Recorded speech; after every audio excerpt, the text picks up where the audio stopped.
ओम जय श्री हरि विष्णु। आप सभी को मोक्षदा एकादशी की मंगल शुभकामनाएं। भगवान श्री हरि विष्णु और माँ लक्ष्मी की कृपा से आपकी समस्त मनोकामनाएं पूर्ण हो। मोक्षदा एकादशी की व्रत कथा। धर्मराज युधिष्ठिर ने भगवान श्री हरि कृष्ण जी से कहा, हे मधुसूदन, आप तीनों लोगों के स्वामी, सबको सुख देने वाले और जगत के पति हैं। मैं आपको नमस्कार करता हूँ। हे देव, आप सबके हित में हैं, इसलिए मेरे इस संशय को भी दूर कीजिए कि मार्गशीर्ष मास के शुक्ल पक्ष की एकादशी का क्या नाम है और इस दिन कौन से देवता की पूजा की जाती है और उसकी विधि क्या है। हे भगवान, आप मेरे इन प्रश्नों का उत्तर विस्तार पूर्वक देने की कृपा कीजिए। भगवान श्री कृष्ण जी ने उत्तर दिया, हे धर्मराज, तुमने बड़ा ही उत्तम प्रश्न पूछा है। इससे आपका यश संसार में फैले, सो आप ध्यान पूर्वक सुनिए। मार्गशीर्ष मास के शुक्ल पक्ष की एकादशी अनेकों पापों को नष्ट करने वाली है। इसका नाम मोक्षदा एकादशी है। इस दिन दामोदर भगवान की पूजा की जाती है। धूप दीप नैवेद्य आज से भक्ति पूर्वक पूजा करनी चाहिए। और अब मैं एक अति प्राचीन कथा सुनाता हूँ कि किस दिन इस एकादशी का व्रत करने से नरक गए हुए माता पिता पुत्र आदि को स्वर्ग की प्राप्ति हो जाती है। गोकुल नामक नगर में वंश नाम का एक राजा राज्य करता था। उसके राज्य में चारों वेदों के ज्ञाता ब्राह्मण रहते थे। वह राजा अपनी प्रजा का पुत्र वधू पिता नरक में पड़ा है। स्वप्न देखकर राजा को बड़ा ही दुख और आश्चर्य हुआ और प्रातःकाल होते ही विद्वान ब्राह्मणों से अपने स्वप्न की बात कही। राजा ने कहा, हे ब्राह्मणों, रात्रि में मैंने अपने पिता को स्वप्न में नरक में पड़ा देखा है और उन्होंने मुझसे कहा है कि हे पुत्र, मैं नरक भोग रहा हूँ और यहाँ से मेरी मुक्ति करो। तो हे ब्राह्मणों, आप लोग मुझे कोई ऐसा तप दान व्रत आदि उपाय बताइए जिससे मेरे पिता की मुक्ति हो जाए। उस पुत्र का जीवन व्यर्थ है जो अपने माता पिता का उद्धार ना कर सके। एक उत्तम पुत्र जो अपने माता पिता तथा पूर्वजों का उद्धार करता है, वह 1000 मूर्ख पुत्रों से अच्छा है। राजा के ऐसे वचन सुनकर ब्राह्मण कहने लगे, हे राजन, यहाँ समीप में ही भूत भविष्य वर्तमान के ज्ञाता पर्वत ऋषि का आश्रम है। अपने प्रश्नों का उत्तर वह भली भांति दे सकते हैं। ऐसा सुनकर राजा पर्वत मुनि के आश्रम में गए।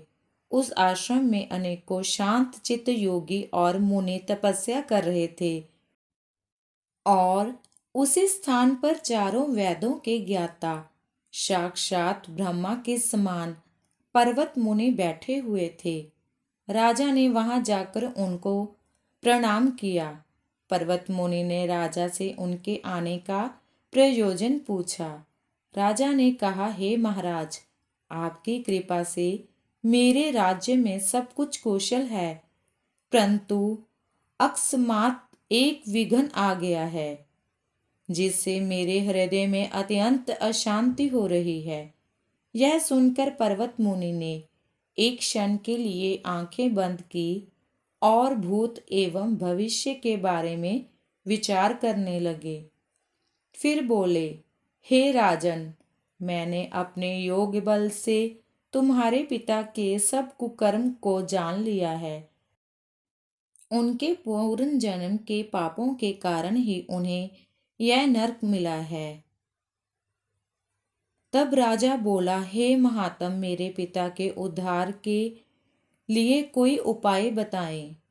पर्वत मुनि बोले, हे राजन, मास के शुक्ल पक्ष की एकादशी को उपवास करके उसके पुण्य को अपने पिता को संकल्प कर देना। उस एकादशी के पुण्य के प्रभाव से अवश्य ही आपके पिता को मुक्ति मिलेगी।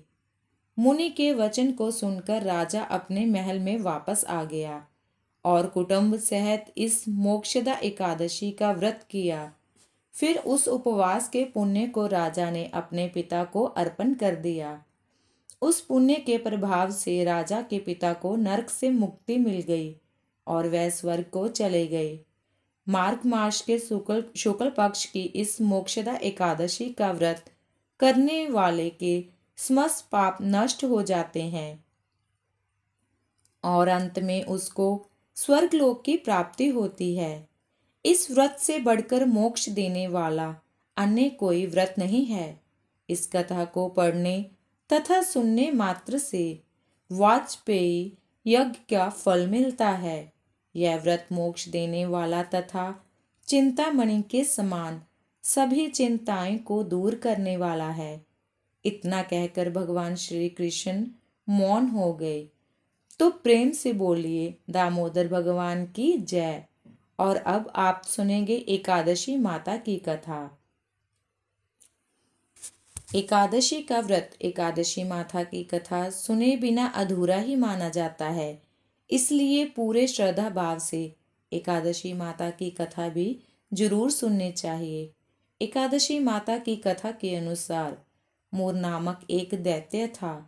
रावण और कंस के तरह वह भी बड़ा आतंक मचाता था और स्वर्ग में देवों सहित सभी को पीड़ा देता था। सब लोग उससे रक्षा मांगकर श्रीमन नारायण की शरण में गए। भगवान जी ने कहा, मैं उसे संभालता हूँ, तुम चिंता मत करो।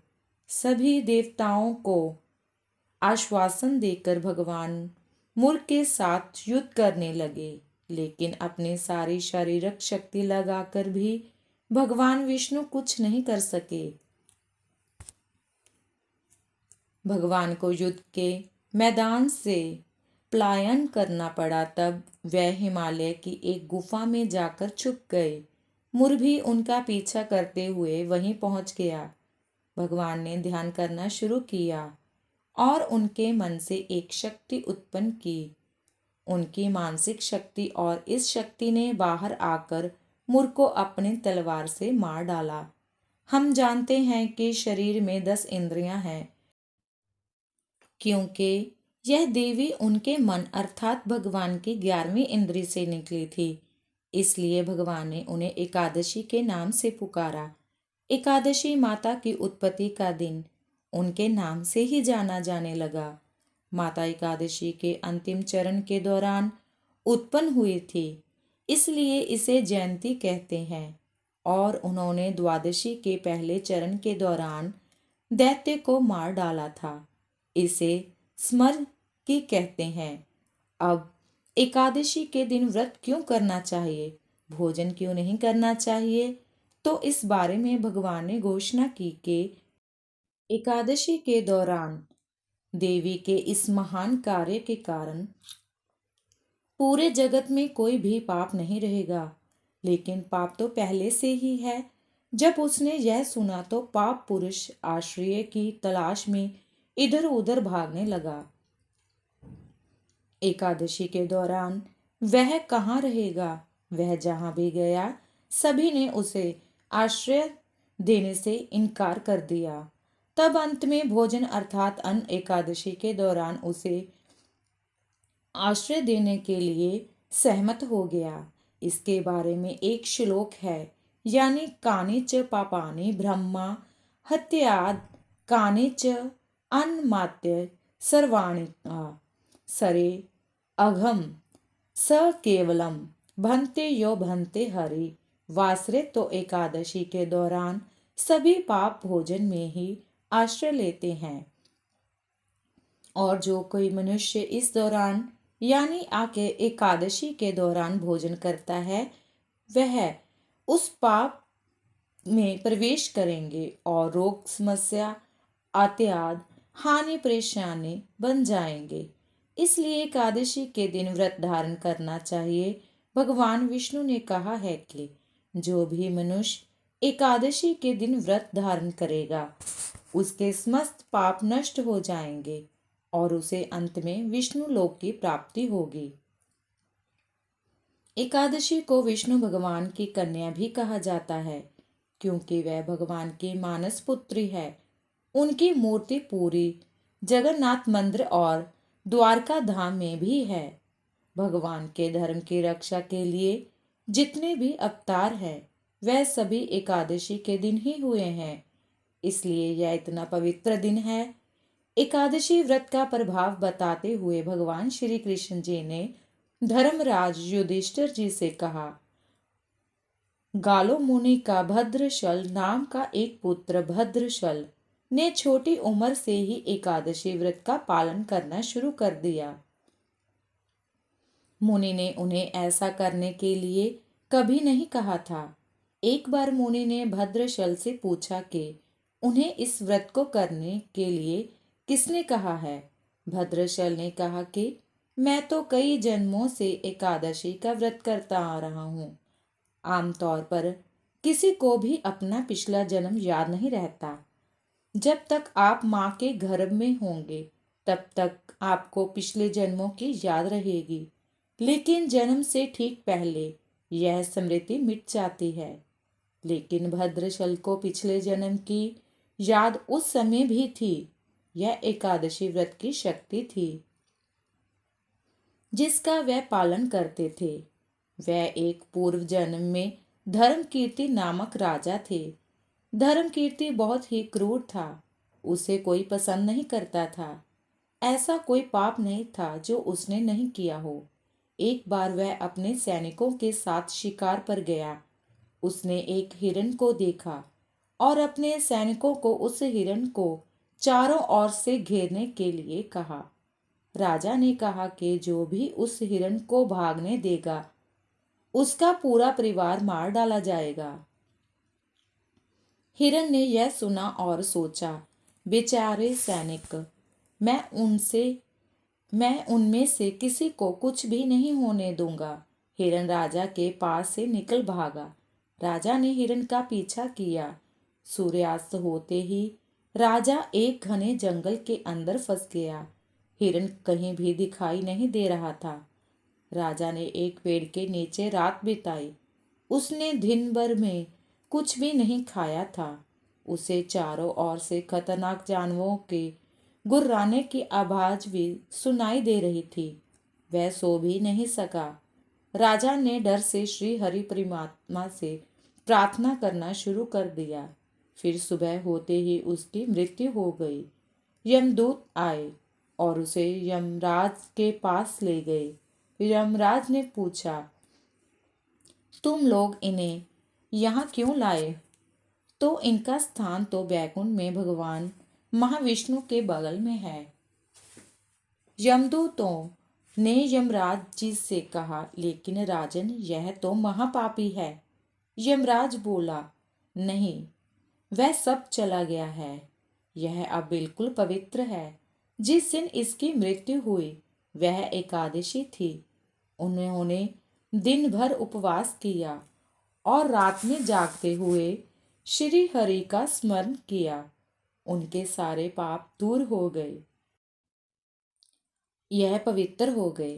तब यमराज ने स्वयं एक स्वर्ण रथ बुलवाया और राजा को बैकुंठ भेज दिया।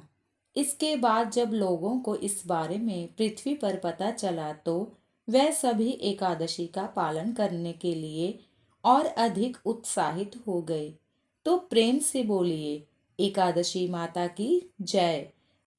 जो भक्त इस चैनल पर पहली बार आए हैं, अगर आपने अभी तक हमारे इस YouTube चैनल को सब्सक्राइब नहीं किया, कृपया चैनल को सब्सक्राइब कीजिए और वीडियो को लाइक करें और अपने दोस्तों और रिश्तेदारों को शेयर करना ना भूलें।